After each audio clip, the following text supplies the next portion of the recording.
हे राजन, ये दो प्रकार के पुरुष स्वर्ग के भी ऊपर स्थान पाते हैं। शक्तिशाली होने पर भी क्षमा करने वाला और निर्धन होने पर भी दान देने वाला। अकेले स्वादिष्ट भोजन ना करे, अकेला किसी विषय का निश्चय ना करे, अकेला रास्ता ना चले और बहुत से लोग सोए हो तो उनमें अकेला ना जागता रहे।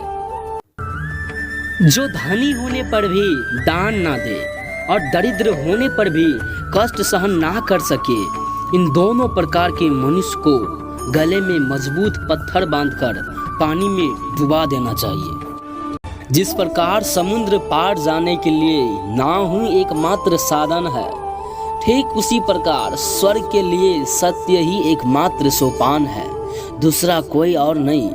किंतु आप इसे नहीं समझ रहे हो। जरा भी कठोर ना बोलना और दुष्ट पुरुषों का आदर ना करना, इन दो कर्मों के करने वाला मनुष्य इस लोक में विशेष शोभा पाते हैं। विष का रस एक पीने वाले को ही मारता है, शस्त्र से एक का ही वध होता है, किंतु मंत्र का फूटना राष्ट्र और प्रजा के साथ ही राजा का भी विनाश कर डालता है।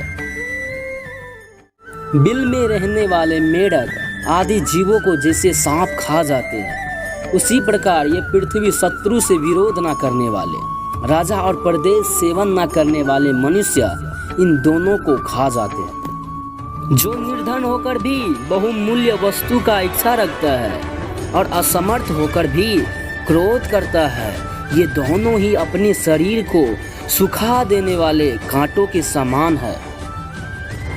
केवल धर्म ही परम कल्याणकार है, एकमात्र क्षमा ही शांति का सर्वश्रेष्ठ उपाय है, एक विद्या ही परम संतों का देने वाला है, एकमात्र अहिंसा ही सुख देने वाला है।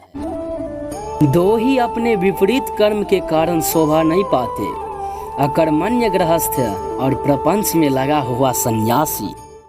तृण रहित स्थान में गिरी हुई आग अपने आप बुझ जाता है। क्षमाहीन पुरुष अपने को तथा दूसरे को भी दोष का भागी बना लेता है। ये दो प्रकार के पुरुष सूर्य मंडल को भेद कर उद्धार गति को प्राप्त होते हैं। पहला योग युक्त सन्यासी और संग्राम गति में लोहा लेते हुए मारा गया योद्धा। मनुष्यों की कार्य सिद्धि के लिए उत्तम, मध्यम और अधम, ये तीन प्रकार के न्यायानुकूल उपाय सुने जाते हैं, ऐसा वेद वेता विधान जानते हैं। उत्तम, मध्यम और अधम ये तीन प्रकार के पुरुष होते हैं। इनको यथा योग्य तीन ही प्रकार के कर्मों में लगाना चाहिए। हे पार्थ, ये तीन लोग धन का अधिकारी नहीं होता है।